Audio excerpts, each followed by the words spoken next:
Good morning, Claire here in the Pacific Northwest Puget Sound area Grow Zone 8B. Springtime still is creeping up day by day, and with that I am taking those seeds that I showed you guys last week and getting them started little by little. And I wanted to show you guys my favorite, most economical way to start seeds that you may already have the items to do. So stick around, I'll show you that. But in between, I just wanted to share some fun adventures we've gone on this week and a few little house projects that we did to try to beautify the front yard, because I really have big ambitions for the garden this year. First up, I want to share with you guys this amazing sunset we got to experience the other night. It was such a clear evening that we hopped in the car and drove down to a park called Titlow Beach Park. And this park is really, really cool. You can see the Narrows Bridge in the background, and it's just so vast and beautiful.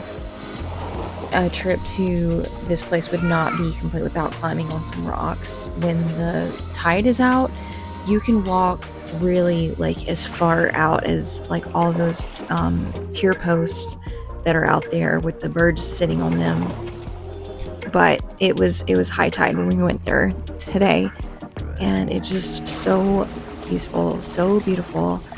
The sunset literally looked like a nuclear bomb going off. It was just so magnificent. And we walked a little bit further out and found a little beach area so we could get closer to the water and the kids could get close to the rocks. And the water is deceptively, you don't think it's this clear, but then you get up close to it and you can see all these rocks and stuff so far away. You're up close to it. It looks like it's so deep blue, but it's really clear. And you never know what kind of beach treasures you're gonna find out here in the Pacific Northwest. Probably a cool rock, or maybe even some beach glass. Ooh! Show me again. Pretty. As we were getting ready to leave, a train came literally right next to us, and these things are so loud and powerful you don't even realize it until you experience this. Here is the project that I decided to work on this week, because we had a couple of days of clear skies that I was like, okay, we can paint. And my father-in-law made me this trellis archway thing about 2 or so years ago, and it was kind of a Pinterest idea that I had seen, where they took old doors and then kind of connected them. And so we went around to salvage stores and found a couple of antique doors and got some crown molding and fancied it up a little bit, and they did a really good job. But the paint has been peeling so bad the last year or so, extremely to where I don't even know how it's holding on.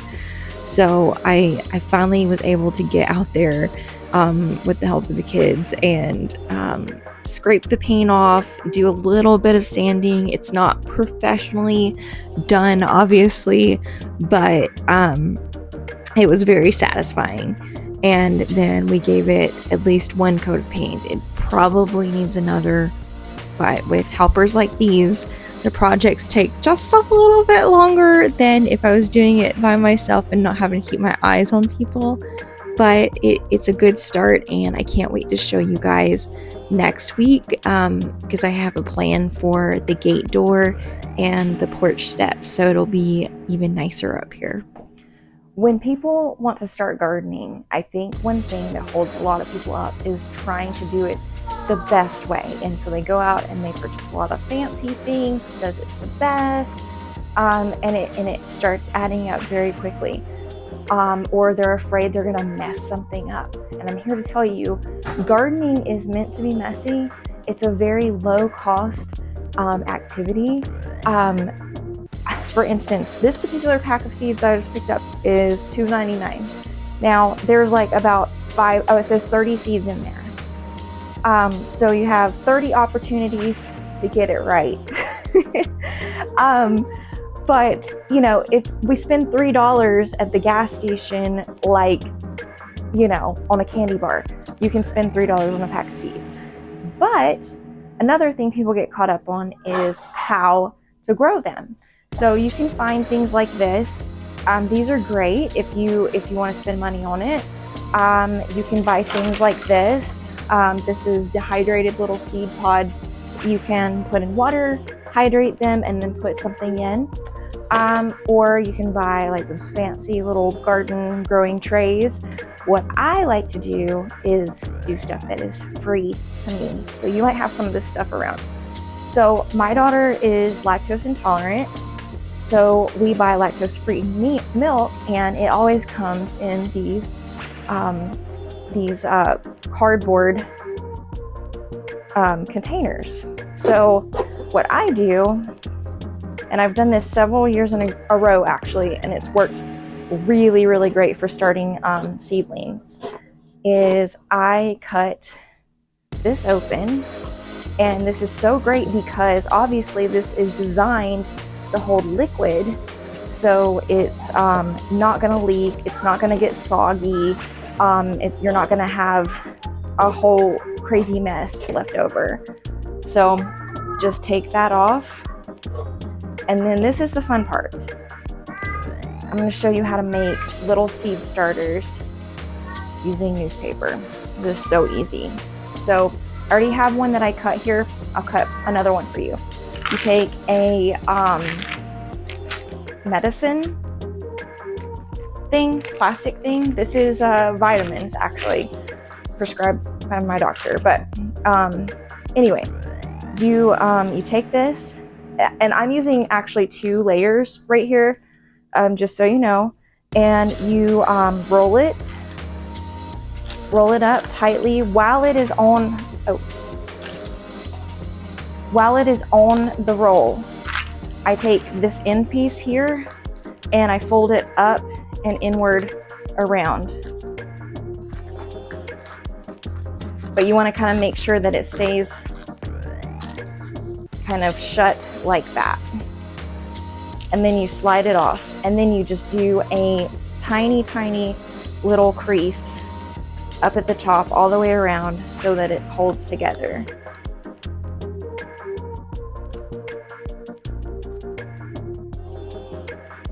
Okay, so there you go. So you have that.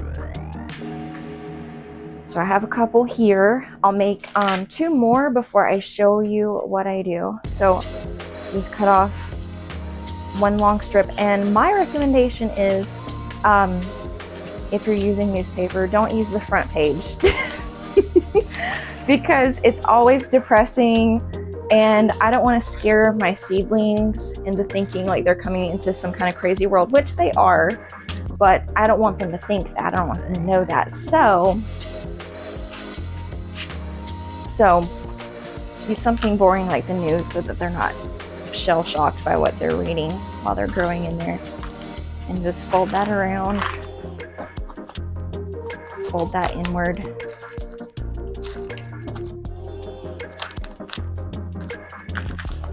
Go. And you can fix the inside. And furthermore, don't feel like if it's not completely closed off at the bottom, that's bad. It's not. I'll explain why in a moment.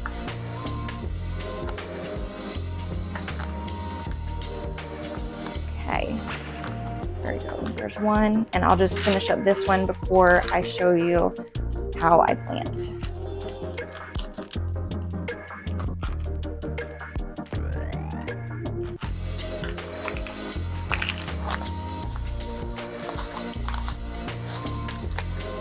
All right, pull that off and then tighten it up a little bit. Then I'm going to fold over here where the crease it. Okay. Here we go. Okay. I'm going to go ahead and put these in here, and so I have room. Or maybe I could probably squish in, I could probably get 4, I could probably get to 8 total in here if I was doing this like that. Let's just squish them in. But what I'm gonna do is I'm gonna show you how I start the seeds. So I'm just gonna take a container and I'm gonna open up my seed starter dirt. And then you're gonna just put that dirt into a container. And so what I like about seed starter dirt, and this is why it's important, there is the composition that they make. It's got pieces in it that keep the dirt more like moist and hold on to moisture. So then you're gonna add water in here and soak it. And this is where it gets fun and messy. This is the stress relief. Really move that water into the dirt. Start making it really absorb that.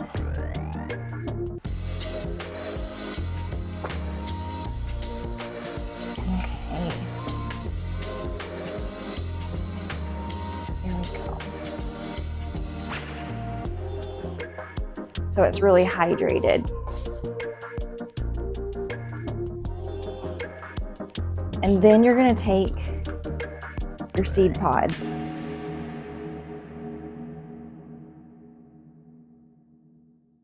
There we go.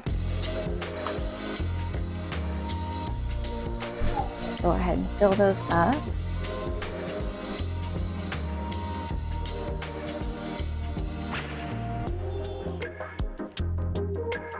And it's surprising like how well newspaper will hold its shape with getting wet and all that. It's not going to just fall apart.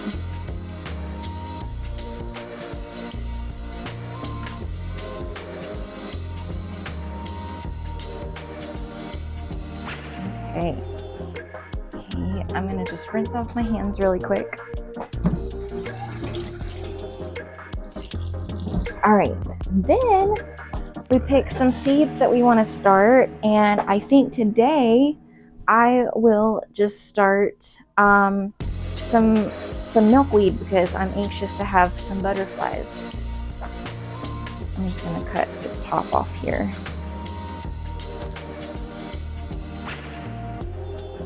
Alrighty, get a few onto my hand. All right. Now, depending on what it says on here, usually you want to put a couple of seeds into at a time, because not every seed is probably going to be viable. But so just kind of poke a hole down in there, put your seed in, and close that up.